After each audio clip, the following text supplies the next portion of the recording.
It's Mrs. D back again with more insignificant events in the life of a cactus. Today we're going to read chapter 35. Dad drove me home after soccer tryouts. He had shown up when they ended, like he'd never had any doubt I would go try out. What a know-it-all.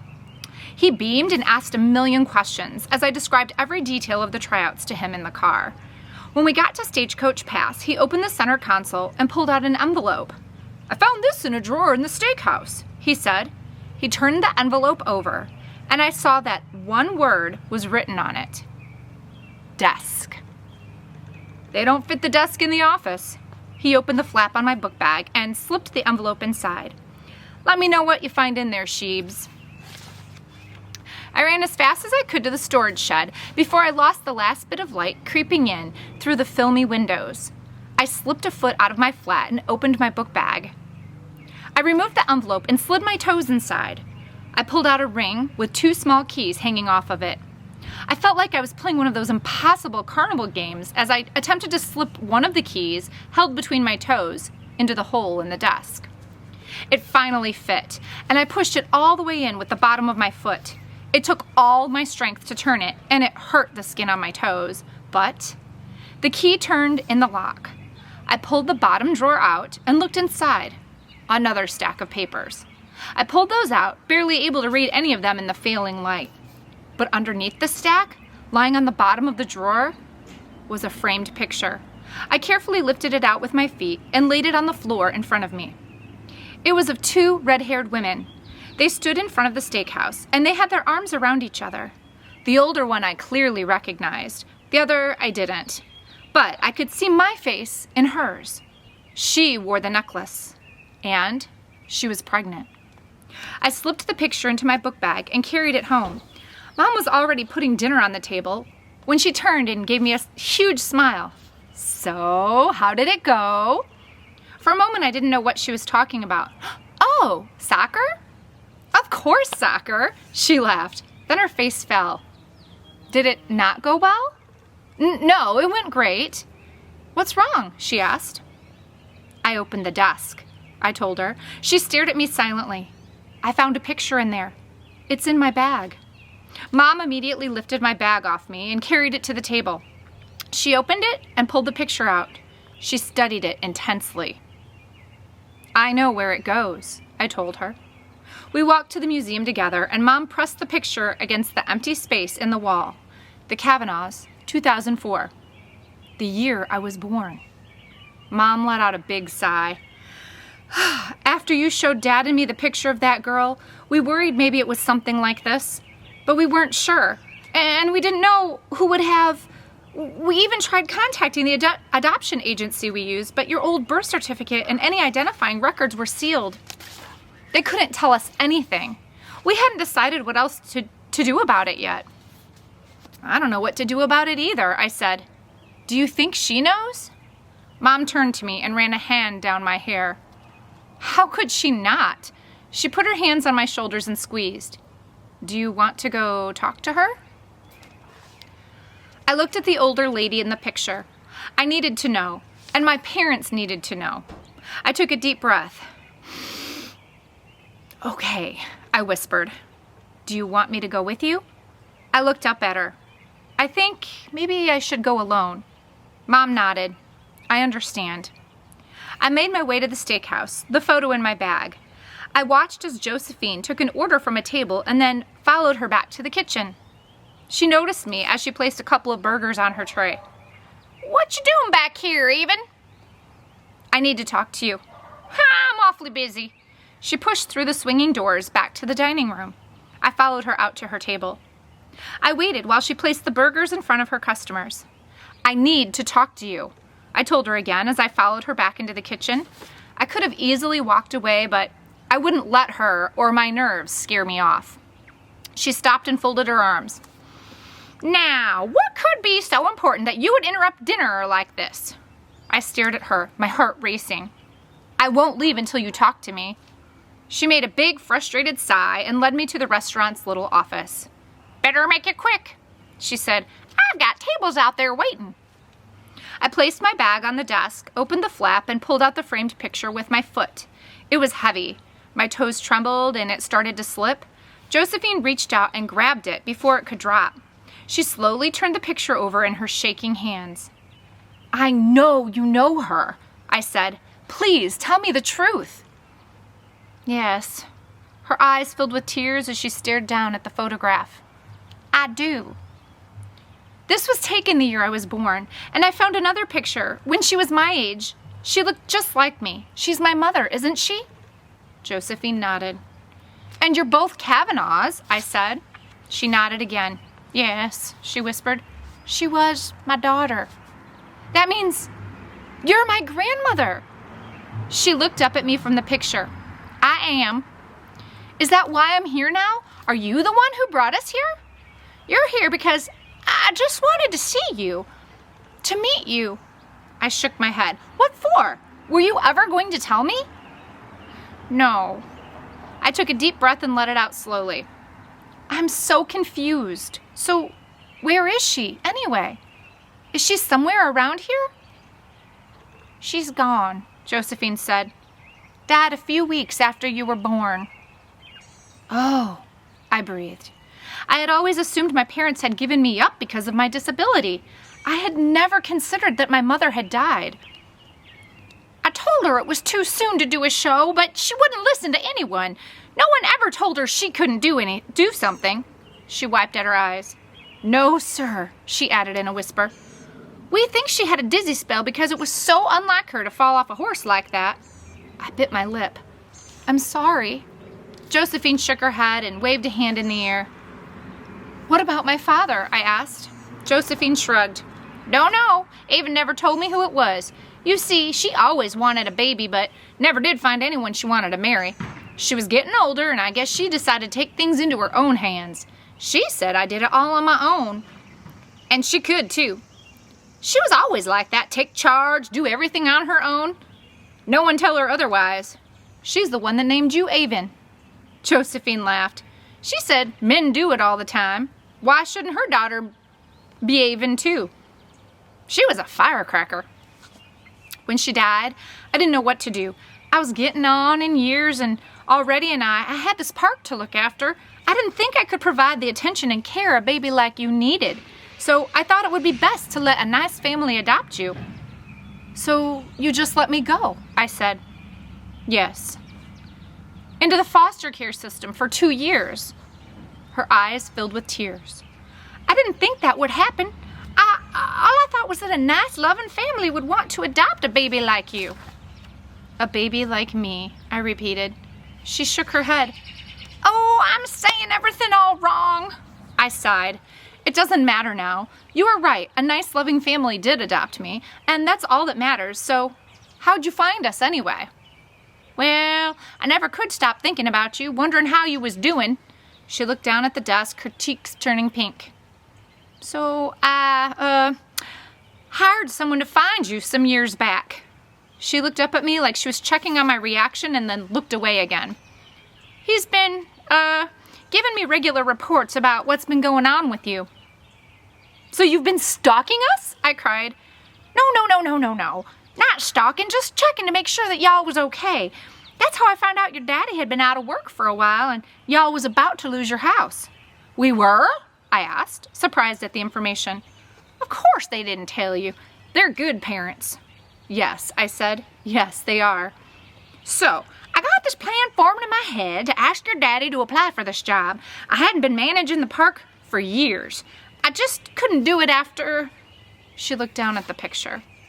"Anyway, I prefer to be in the restaurant just working, keeping an eye on things, sort of secret-like. My old park manager didn't have anything under his hat but hair, so I was relieved to see your daddy had worked as a restaurant manager. I thought it was worth a shot. I didn't know if he'd apply. I'm glad I did." "How come he doesn't know you're the owner?" "Oh, I go by Joe Kavanaugh for all my business dealings, but around here, I'm Josephine Oakley. Gives me an air of mystery, don't you think?" I stared at her, not exactly sure what to think. "If they all knew who I was, they'd be bothering me about every little thing just like they used to. I just couldn't handle that anymore. Only my accountant Gary knows the truth. I prefer it that way." She ran a hand through her dyed red hair. "And Henry, but his mind's going. No one else around here worked back when Avon was here, and I thought I did a good job of making sure no one would ever know who I was. She smiled at me. I should have known you'd figure it out. Smart as you are. Just like her. I took a deep breath. So, what now? Do you expect me to call you Grandma or something? Oh, heavens no. I never even planned on telling you who I was.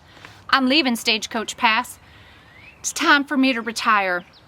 Over 80 years old and still working like a dog. Stick a fork in me, I'm done.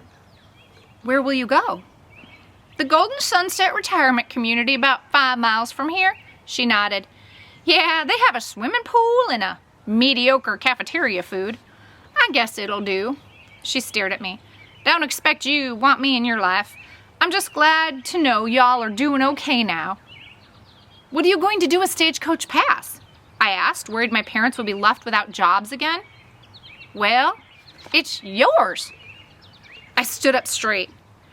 What do you mean? I mean, you own it. Right now it's under your parents' control, but when you turn 18, it's all yours to do with as you please. Are you serious? She nodded. You're my only family. It's all I can do for you. This land is worth a lot of money. I stuck my chin out. Maybe I should just sell it and leave. You could do that if that's what you really want. I was quiet for a moment.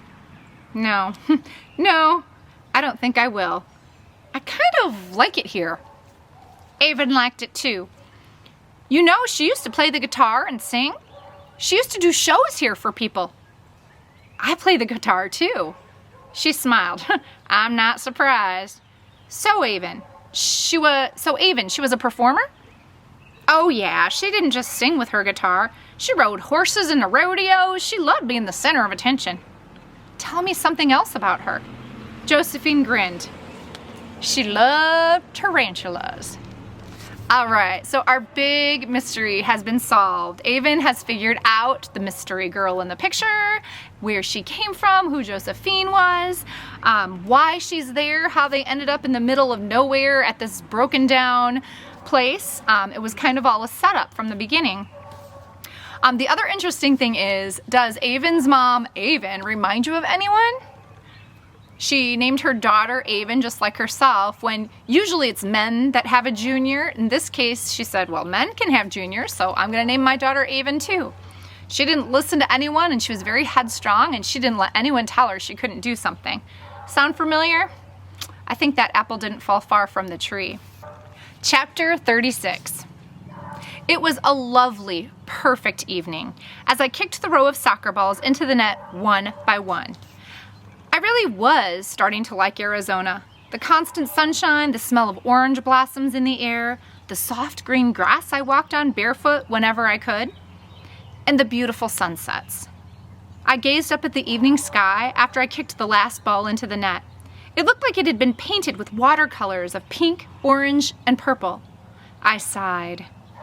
Nice work, Green, Coach Fuller called. I ran over to Jessica and we worked on moving the ball back and forth between us as the other girls took their turns at the net. We're going to have a team kickoff party at my house this weekend, Jessica said breathlessly as we worked. Want to come? Yeah, I said. Should I bring anything? Jessica paused with her foot on the ball. How about some soda? Okay. And do you think you might come to the festival? Oh yeah, I'm pretty sure most of the team is planning on it. Good job today, girls, Coach Fuller said. I checked the watch around my ankle. Wow, that flew by. I guess I'll see you tomorrow. Jessica looked past me and didn't answer. I turned around when I heard a bark and spotted Connor standing at the edge of the field. Is he your friend? She asked. Connor raised a hand in a wave, and I smiled. Yeah, I said. He's my best friend. She kicked the ball to me as she grinned and raised her eyebrows. He's cute, she said, and ran off to join the other girls, headed to the locker room.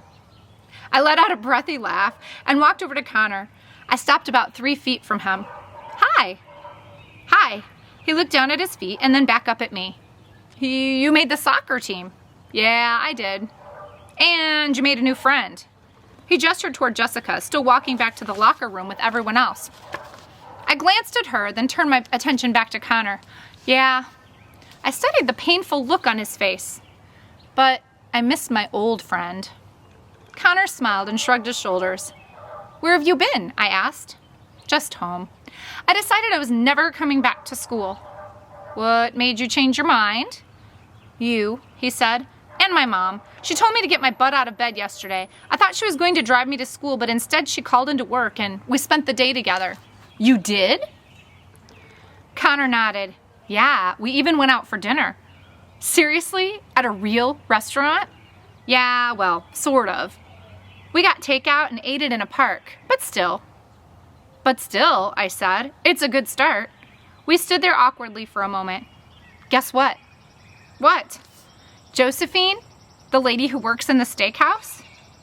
She's my grandmother. His mouth hung open.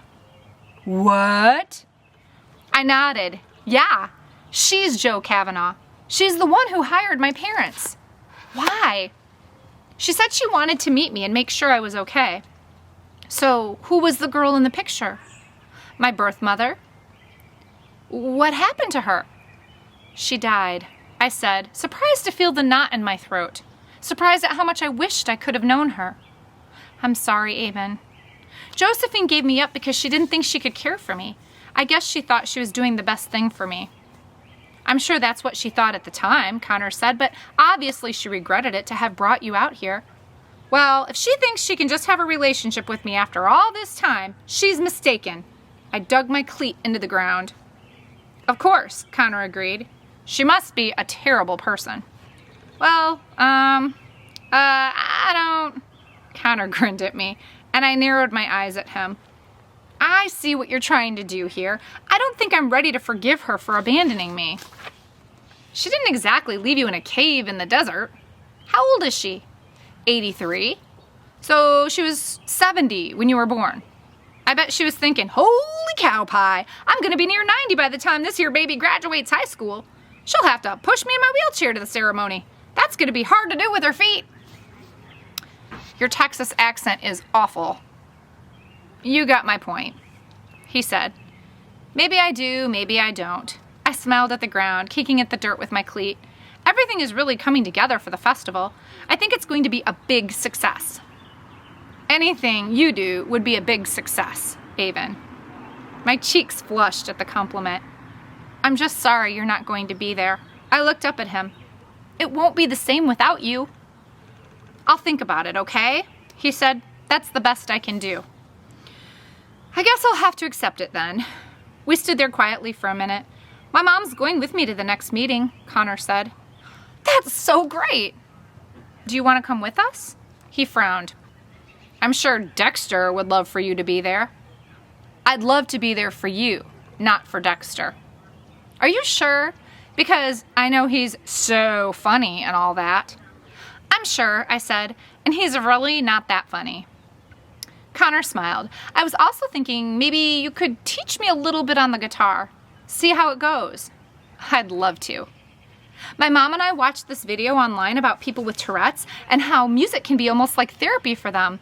It can even make them stop ticking while they're doing it. When I told her about you and the guitar, she thought it would be a great idea for us to work together on it. She really likes you. That's amazing, I said. I mean, about the music, but also your mom. She's getting involved. Yeah, because I'm letting her. You were right. It's because I'm so smart. I tossed my hair back over my shoulders. Yes, you are, Connor said. Even smart enough to be an astronaut. Now, what kind of apology is that? The argument that they had gotten into was because he told her she could never be an astronaut and calling her disabled and making her feel bad because he felt bad about himself. And so, what a compliment. Even smart enough to be an astronaut. To me, that's like an apology saying, I should have never said that to you, Aben. You can do whatever you want to do in life. I think it's great the way they came back together. Seems like Connor needed a little time out from the situation, time to connect with his mom, time to go to some meetings and maybe feel a little bit more comfortable with himself. I love the idea that he even went out to dinner with his mom without Avon, because Avon usually was the driving force between trying to pull him out of his shell and get him involved. So it's kind of exciting that he was able to do that without Avon. All right, that's the end of chapter 36. Thank you for joining me tonight with Insignificant Events in the Life of a Cactus. See you next time.